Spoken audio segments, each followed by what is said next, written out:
pag-aresto sa mga Duterte, lalo na po kay dating Pangulong Duterte ng mga taga-ICC, confirm na daw. Nako, ito po ayon po sa Department of Justice at ayon din po kay Attorney Harry Roque.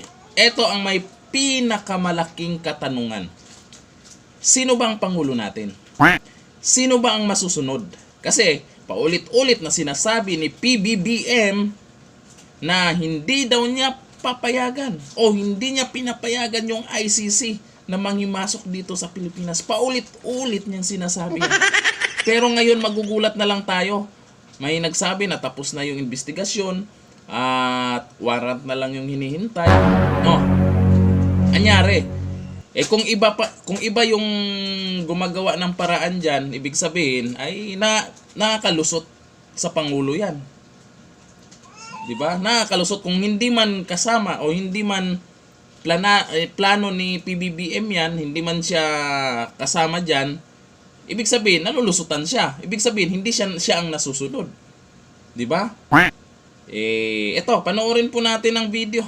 Patunay po na sila na nagsabi mismo, Department of Justice at itong attorney, na tuloy na yan. At yun na lang nga lang hinihintay natin, kailan aarestuhin. Ito ang video. Umamin na po si Secretary Remulla. Tutuluyan po talaga nila ang mag-amang Duterte sa ICC. Kinumpirma niya na dahil po sa mga resolusyon na ipinasa ng Kamara, ngayon daw ay makikipagtulungan na sila sa ICC at ang pinaka-importanting pagtutulungan ay yung pag-aaresto sa mag-ama kapag sila po ay naisyuhan na ng warrant of arrest. Malungkot po yan dahil talaga naman pong yan ay patunay na wala na pong unity.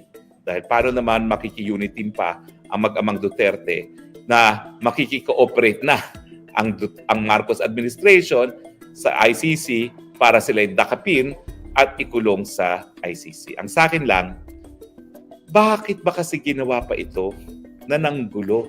Ang tahitahimik naman natin noong unang taon matapos magwagi ang unit team. Matibay naman yung pag-iisa natin. At dahil nga tayo nagkaisa, ayun na nga, nagkaroon naman tayo na isa sa pinakamabilis na paglago ng ekonomiya. Sa tingin nyo ba magtutuloy-tuloy ang paglagong yan ngayong wala ng unit team at mukhang hiwalay na talaga ang Duterte at ang Marcos? At syempre, papayag ba naman ng mga Duterte na sila ikulong na lang sa ICC? Syempre, magbabalak din yan, no? Para maiwasan yan. At sa tingin nila, tanging pagpapalit ng liderato lamang ang makakapigil dyan sa kooperasyon na yan. Siguro, pag may milagro naman, marirealize si PBBM na sinabi mo na dati na paglabag yan sa soberenya bakit ngayon makikipagtulungan ka? Hindi naman po pwede 7 months ago sigurado ka at nandun pa ako sa pagpupulong na yon. Kabahagi ako ng pagpupulong na yon. Sigurado siya na dahil umalis na tayo sa ICC, paglabag na ng soberenya kung tayo makipagtulungan pa sa ICC, bakit ano man nangyari 7 months later? Bakit ngayon makipagtulungan na? Kasi nga po, gaya ng nasabi ko dati, naniwala naman itong si PBBM sa mga marites na nagdi-disturb daw si Presidente Duterte. Ayan na. Pero kung mangyari man yan, malaking kaguluhan yan. Maniniwala kayo sa akin, malaking kaguluhan yan. Kasi, biglaan lang na may mga ganyang balita. Tapos, di ko lang alam, pero maraming kokontra po dyan. Alam mo naman natin na maraming nagtitiwala pa rin sa mga Duterte at maraming nagustuhan yung pamamaraan ni dating Pangulong Duterte. Tapos ngayon, siya pa yung ang problema kung ganyan yung gusto nilang mangyari. Pero sabihin nila yung totoo, hindi yung bubulahin nila yung taong bayan. Tapos malaman mo sa huli, iba pala yung pamamaraan nila. Maraming magagalit at maniwala kayo sa akin, malaking kaguluhan yan.